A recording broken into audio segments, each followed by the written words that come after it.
Papalit tayo ngayon ng camera, yung back camera sa Isuzu Altera. Ayan. Kakabitan natin yung back camera niya kasi sira na. Ayan yung camera sa head unit.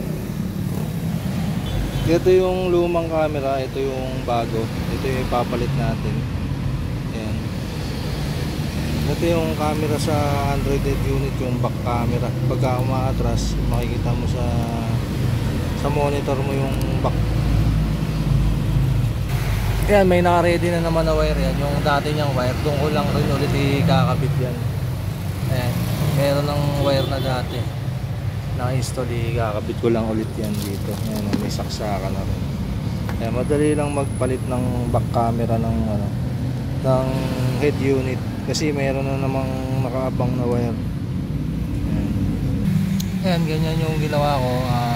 Kinonect ko na yung connector, tapos binalutan ko ng electrical tape, saka ako nilagyan ng cable tie para hindi mahugot.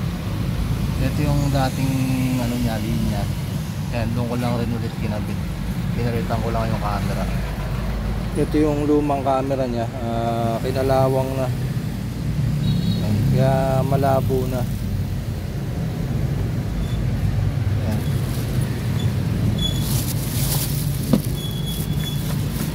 Ayan, testing natin yung camera nga nabit natin.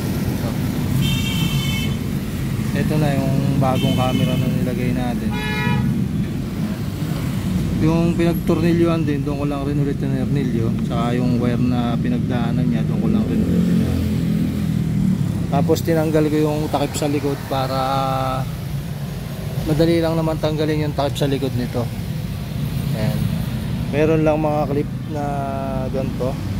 Ayan, yung parang Phillips screw yung niya, ikot mo lang siya, angat yung maalis na. And tapos pag ilalak siya, itutulak lang na ganun, lock na.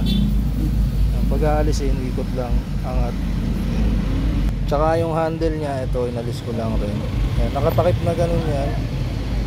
Ayan, may takip yan. Bali, sundin mo lang ng flat screw para umangat. Tapos meron siyang Phillips screw rin sa loob. Pag naalis nyo na yung handle, tsaka yung mga clips, ayan, pwede nyo na maalis to. Ayan, ito yung takip. Ayan, madali lang na maalisin yan. Hilahin nyo, maalis na. Mga nakaklip lang rin naman yan. Ayan, pag naalis nyo na itong mga clips tsaka yung handle, maalis na yung cover dito sa likod. Ayan, ito na. Tapos yung wire dun dumaan yan sa plate light. Ayan, sa plate light na dumaan yung wire. Kasi ito na yung back camera, yung reverse camera. Testing natin kung gagana. Then i-on na natin yung sasakyan. Ayan. Pag in-on natin, bubukas na rin yung monitor. Ayan. Ito yung monitor. Dito lalabas yung camera na kinabit natin sa likod pagka nag-reverse ka. Ayan, tayo natin. Ayan, testing natin mag-reverse. Ayan. Ayan, pag nag-reverse ka, ganyan yung kuha.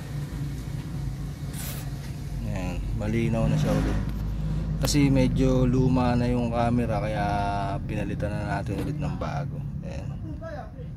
Pagka nagbalik ka sa neutral, ayan, ganyan ulit. Ayan.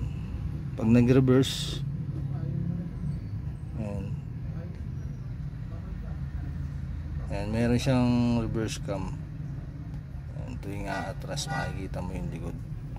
Ayan, Isuzu Altera yung pinalitan natin ng back camera. Ayan, ganun lang kadali magpalit ng back camera. Kahit anong sasakyan naman pwede, basta compatible yung ilalagay nyo na back camera. Ganun lang rin. Yung iba kasi sobrang tagal, lumalabo na yung camera sa likod.